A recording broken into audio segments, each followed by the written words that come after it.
Hola, hoy no me van a estar viendo tanto a mí porque la cámara está ubicada para ver a Jorge. Jorge, bienvenido al canal, muchas gracias por Hola, Víctor. dedicarnos estos minutitos. Gracias a ti por el interés.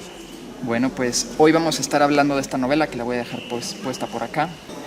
Me gustaría mucho empezar diciendo que estoy muy contento de que esta obra haya llegado a mis manos, porque Gracias. Regularmente siempre la novela negra está ubicada en otros lados y es como pensar en detectives viejitos y cosas así, o regularmente la novela policíaca últimamente se puso muy de moda, tú me lo entenderás como de periodista, ¿no? Los periodistas tienen la lupa, o son los policías o son los detectives, y en este caso tú nos estás presentando a alguien que tiene muchos nombres, pero nos preferimos referir a él como Pablo.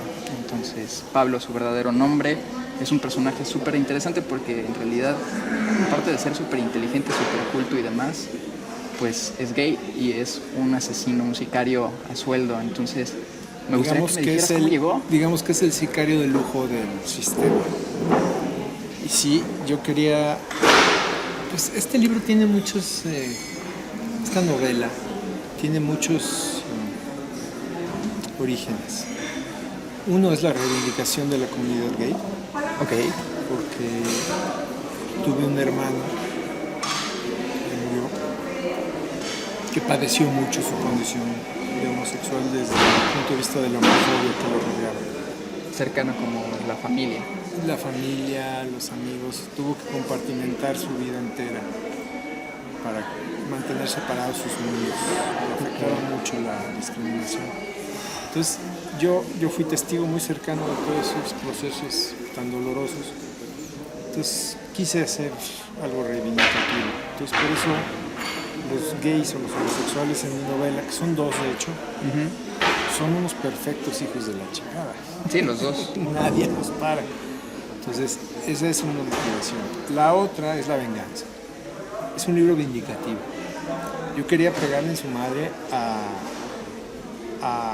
la clase política que ha saqueado este país y que nos tiene las condiciones que nos tiene o nos llegó a tener. Sí. Entonces es un libro muy vengativo, muy duro con esa clase. Por ahí hubo una reseña que, por cierto, no me gustó nada de un compañero. Pues okay. No, porque además yo trabajo en Milenio y un reseñista en Milenio me puso una madriza. Y dice que yo odio a los ricos. No es que odie a los ricos. Aprovecho esta entrevista para aclarar ese punto. No es que yo odie a los ricos, yo odio a los abusadores. Ok. Bueno, no los odio, me caen muy mal. A los que se valen de una posición pública para no solo enriquecerse, sino pisotear a los demás, ¿no? Que eso lo hemos visto por décadas en este país. Sí, es como algo muy normalizado y lo hemos visto en el cine mexicano, por ejemplo, con Estrada, así como a cada Estrada ratito. se atrevió, fue de los primeros en atreverse a pegarles una bofetada al establishment en ese sentido. Bueno, pues este libro va un poquito por esa línea también, de vengarse un poco. El mismo final de la novela, cuando llegues ahí, el mismo final vas a decir, este se quería vengar. Entonces así va la cosa. Esa venganza, de hecho, pues digo, aprovechando que ya estás tocando de una vez el tema, hay un personaje al que tienen que asesinar, que está muy metido como en derechos humanos, que es una eminencia en su ramo de antropología forense y demás. Que nunca aparece en la novela. Por cierto, también. Pero me gustaría mucho como decir, eso en algún momento cuando la estabas escribiendo fue una referencia a aquel caso de unos tantos desaparecidos, 43 que están por ahí. Sí, claro, es una referencia no solamente a los 43 de ellos, sino es una referencia al universo lamentable que tenemos en México de fosas clandestinas.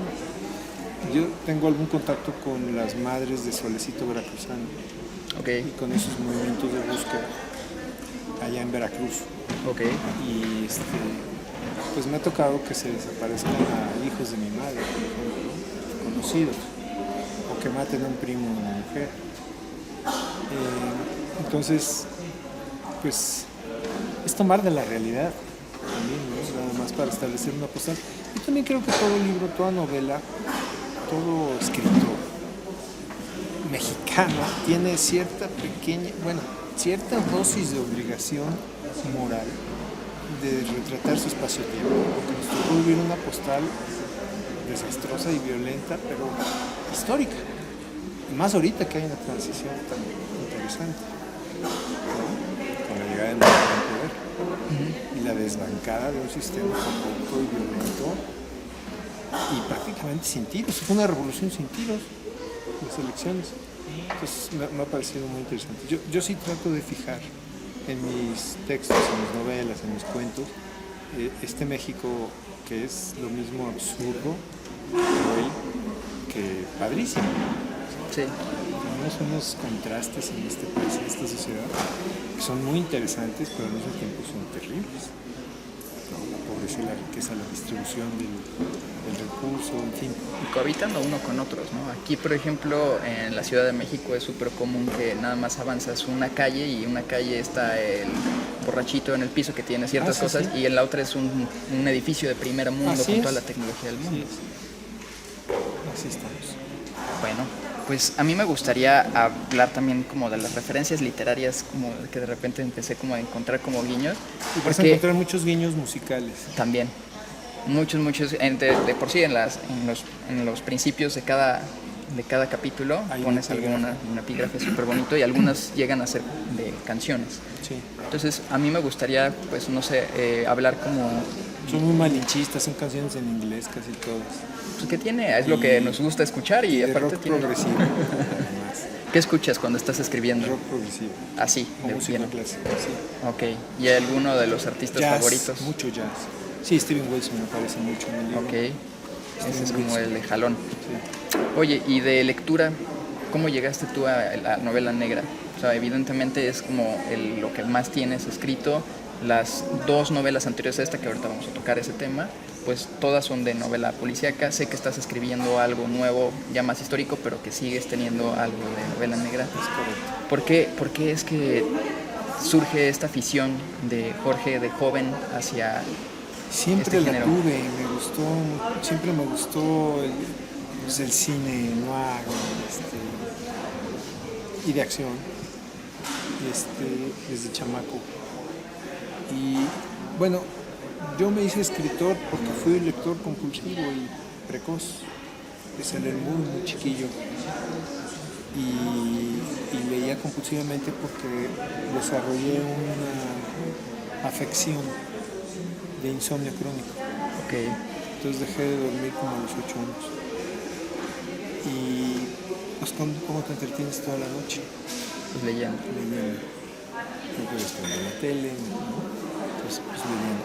Y llegó un día que quise, allá por los 14, 15 años, me nació muy fuerte la compulsión de hacer algo. En esa época yo leía mucho y era muy fan de lecturas hasta rosas, si quieres, de gente como Gibran Jalil Gibran. Entonces me dedicaba a imitarlo desastrosamente. Gracias a los dioses, esos textos nadie me los va a poder echar a la cara porque se los llevó la tristeza en una inundación. Pero eran malísimos. Los primeros hacía yo parábolas espantosamente malas. Así Gibran Jalil Gibran había escrito La Granada. Okay. Sí. Entonces yo escribía la fábula del oso que se convierte en un hombre y caen gotas de lluvia y acaricia las plantas. Pura babosada. Entonces, pero eran ejercicios intentos, eran pininos, ¿no? Ese es su valor, sí. Nada más. No tienen ningún otro valor. Pero como te digo, afortunadamente nada de eso existe ya. Entonces nadie lo puede comprobar. Pero por ahí empecé. Y ya después me empecé a poner más en serio, a redescubrir mi lenguaje y encontrar una voz propia. Yo no estudié letras, soy totalmente autodidacta en esto. Y es lo que más me gusta hacer. Me gusta más escribir que dibujar incluso. Que además lo haces bien, ¿no? Gracias. Pero haces periodismo, y el periodismo muchas veces está liado como al aprender a escribir y demás. Sí, entonces sí tienes una relación muy cercana, pues digámoslo así, tal vez no la redacción creativa, pero sí al escribir bien, ¿no? Sí. Entonces, yo te comentaba la pregunta, lo que iba antes de llegar como... ¿Qué cosas leías ahorita que decías esto de ser compulsivo? A Chandler. Ahorita de Gibran Jalil, pues hasta les recomendé aquí en el canal, por cierto, el comercial. Hay una película muy buena, no sé si has visto, es una adaptación con ilustradores, porque aparte es ilustración que se llama El Profeta. No. Una de las voces fue esta Salma Hayek, y es todo un tributo a Gibran Khalil. Entonces, pues te la recomiendo mucho. Ustedes ya se las he recomendado. Y pues ya, seguimos. veremos. A ver, ¿qué leías? Pues leí a Todito Salgari. Ok, Los, ¿qué es? 135, no, pues yo tampoco me acuerdo, pero sí eran más de 100. porque una tía mía tenía toda la colección de aquella argentina española de pastas duras. De las bonitas. Tenía, me acuerdo, un librero curvo, muy grande. Y ahí tenía todo así, entonces me las ejecuté todas. Leí mucho a Arthur Conan Doyle, Ah, claro. a Verne, y desde luego, pues, a los franceses, ¿no? A Victor Hugo. A los norteamericanos, eso sí, de plano ni los tocamos, entonces. No, es que Chandler, demás. algunas leí mucho, leí mucho cosas de épica del oeste, Ok, sí. Pero realmente lo que a mí me tocó fue Cortázar. ok. A los, ¿qué serían? 10, 11 años estaba en casa de mis abuelos aquí en la Ciudad de México, yo vivía en Veracruz, unas vacaciones, y mi hermano y yo estábamos esculcando en el closet a mi tío, a un tío que venía llegando de viaje de Europa, y yo sabía que ese traía pornografía, entonces me puse a buscarle, y buscando pornografía, que esa es la realidad, chamacos muy precoces, niños de costa, literalmente me cayó en la cabeza Cortázar, me pegó con La Vuelta al Día en 80 Mundos, Ok. y a partir de ahí nunca fui el mismo. Me echó a perder o me obsequió algo. Mira qué newtoniana tu anécdota de cómo llegó Cortázar a ti. Sí, pues sí, Cortázar literalmente me cayó en la cabeza y nunca me lo pude quitar de encima ya. Soy muy cortázariano en el sentido de que a mí se me hace que Cortázar es el mejor escritor que hay en nuestra lengua. Mejor que Borges. Me atrevo a decir que mejor que Borges. Pues tal vez porque era un poquito menos pretencioso. Borges a veces es demasiado complicado leerlo. Y además me cuesta trabajo desprender al Borges facho del Borges creador literario. Ok. Me cuesta un poco de trabajo. Es como con Novo. También Con tenía un poco de eso. Novo, ¿no? Sí. Cuando ponderó la masacre del 68 y sin embargo la Estatua de Sal es una obra de arte primorosa. Sí, bueno, a mí me gusta, por ejemplo, el Novo promotor cultural, ¿no? Ya, claro. En este canal a cada rato estamos yendo a la Sala Novo y al teatro y todo, y sí, muchas cosas en el ámbito cultural y artístico en este país no habrían jalado si él no hubiera estado como ahí empujándolas. Estoy totalmente de acuerdo, pero tenía una vena facha ahí extrañísima. Bueno, y fue Cortázar, fue Julio Cortázar. Y entonces me enganché mucho con Cortázar y empecé a leer todo lo de él. Claro, no a los 10 años, con el tiempo, un poco más, y ya también de adulto, que hay libros que eran inconcebibles de él, o difíciles de conseguir. Hasta inclusive su epistolario, toda su correspondencia, que la editó al último Aurora Bernardes con Alfaguara por ahí del 2000, creo. No estoy seguro, pero aquí está apareciendo el dato. 3 volúmenes monstruosos, Ok. de toda su correspondencia, excepto las cartas a ella y algunas a la familia. Pero prácticamente está todo. Y es fascinante Cortázar epistolar, porque confirma la leyenda que había de que Cortázar no corregía. Escribía la primerita. A la primera. Eso es impresionante. Sí, porque a final de cuentas siempre que escucho o siempre que hago la pregunta ya mejor ya ni la hago de qué es lo más difícil de estar escribiendo y me dicen corregir y corregir y corregir porque pueden terminar además, o no terminar. Sí, porque somos obsesivos, casi todos los escritores. Entonces yo soy muy obsesivo con las correcciones. Y reescribo y reescribo y reescribo y reescribo y reescribo y reescribo. Oro Sucio, ¿como cuántas tuvo ahí al tanteo de Ojo Águila? Muchísimas.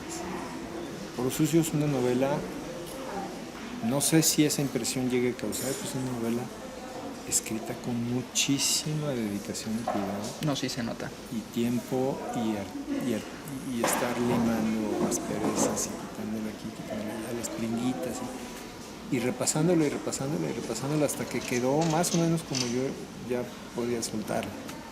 Pero si ahorita me dijeran, a ver, vamos a hacerle una prueba de galeras otra vez, le cambio cosas.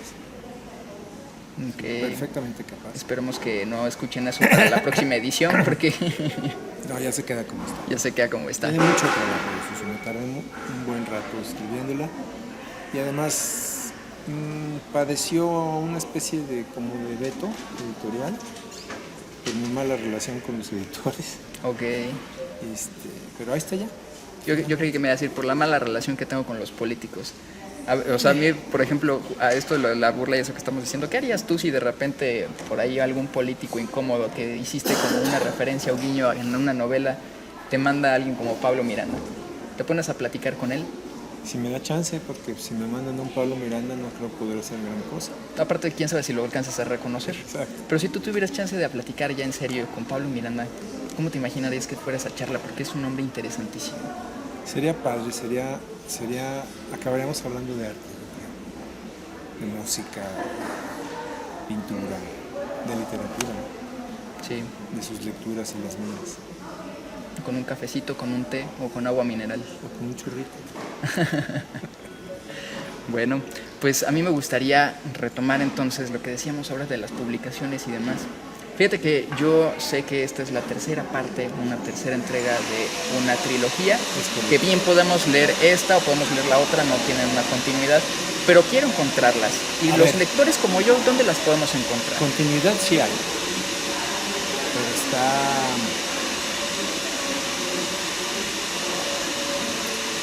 quebrada. Ok. Es decir, si lees uno y lees otro, el universo de personajes se amplía muchísimo. Pero no necesitas leer uno para entender otro. Sí, eso me refería. Sí.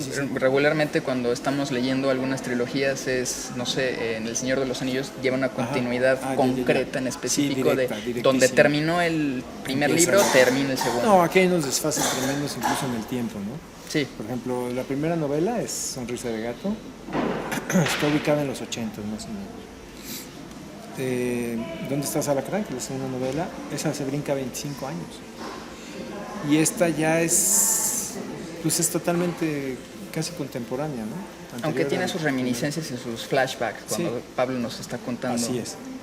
Pero no toma nada de las otras novelas, o casi nada. No las necesitas para entender esta. Después leer por separado las tres. Justo a eso me refería. Si lees las tres, pues mucho mejor porque el universo...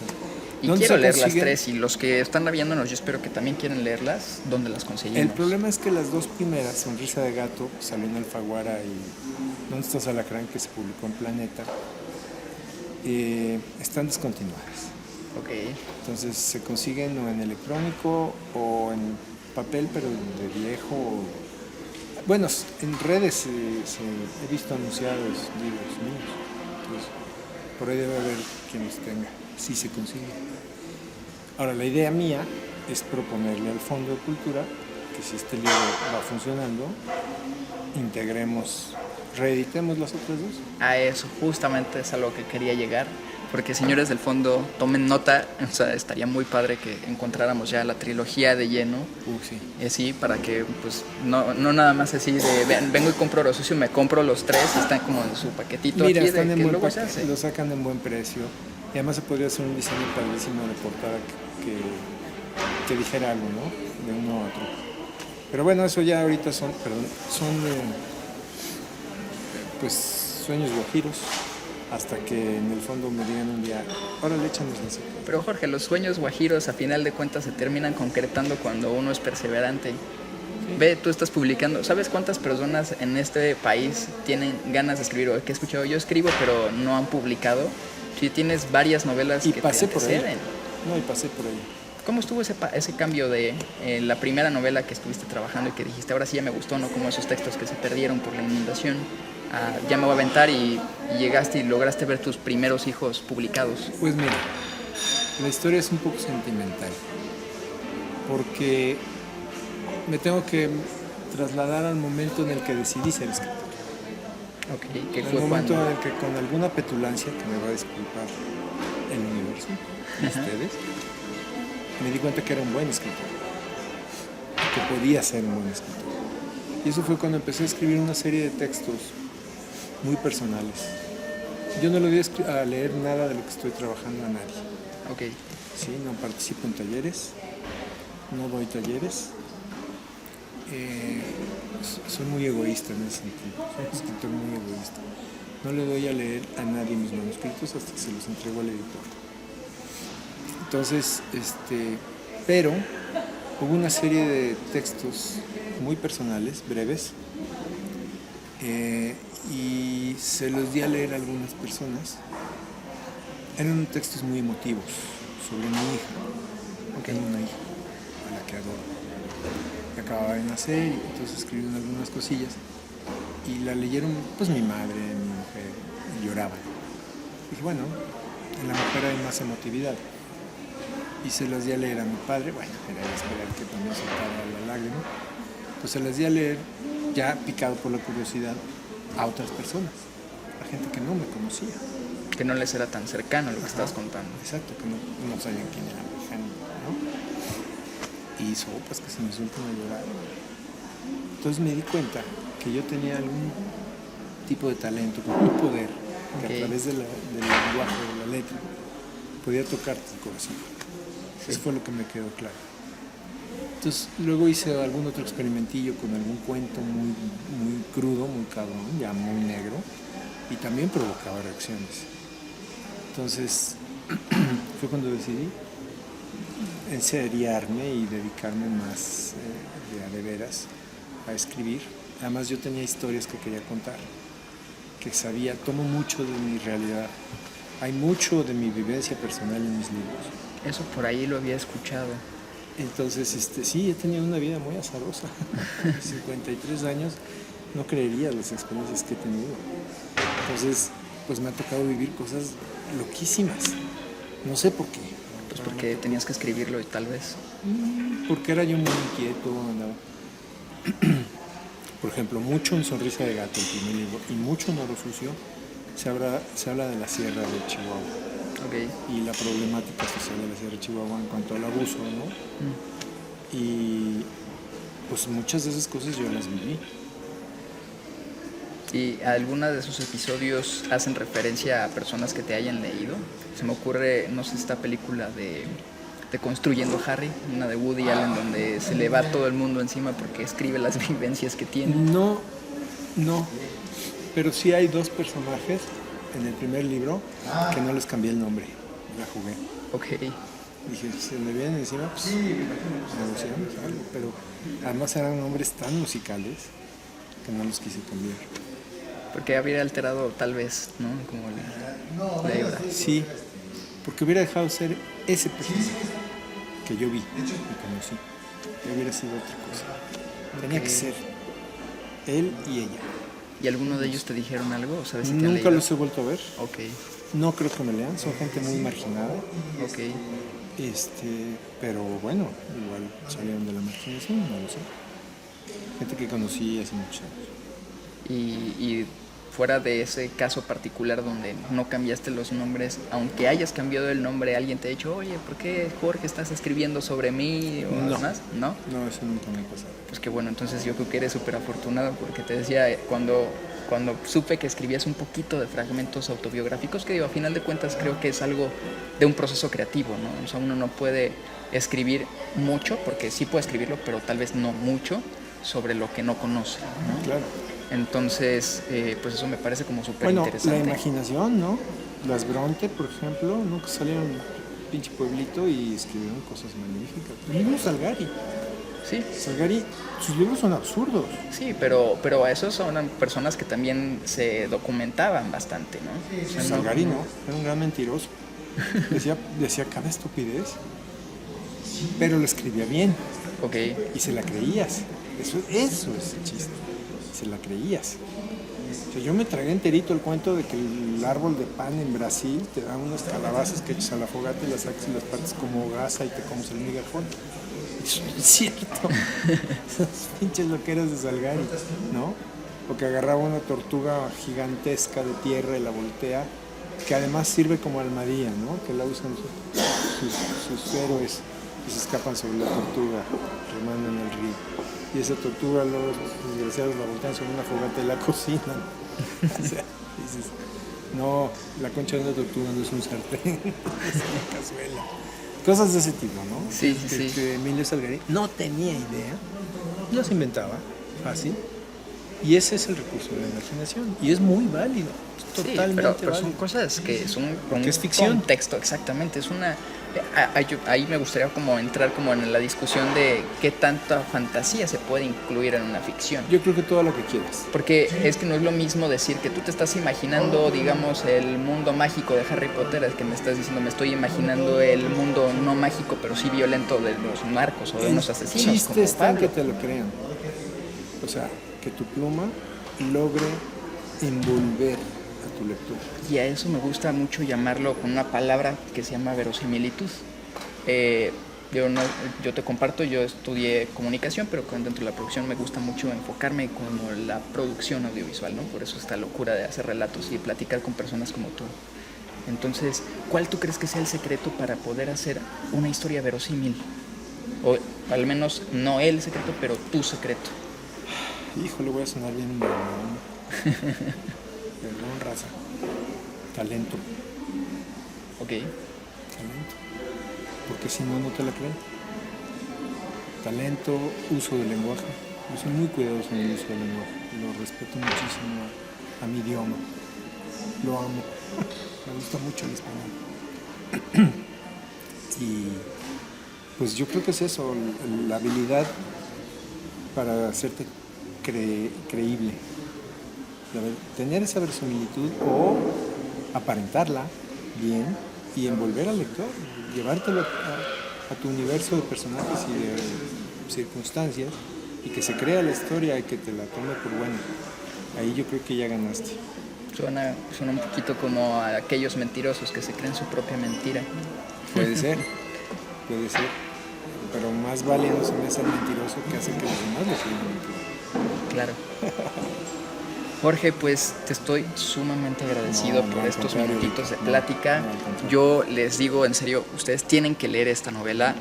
Ya en el canal pronto estará mi reseña completita de cuando la termine, porque como bien lo dijo Jorge, no me dieron tanto tiempo de que llegó a mis manos y de repente al día siguiente estoy aquí contigo. Pero suele pasar. Suele suceder y estoy muy contento con lo que ya me he encontrado más de la mitad del libro. Ya te dije por dónde voy. Qué bueno, muy bien. Bueno. Pues aquí estamos, raza. Saludos Bueno, a todos. Saluditos.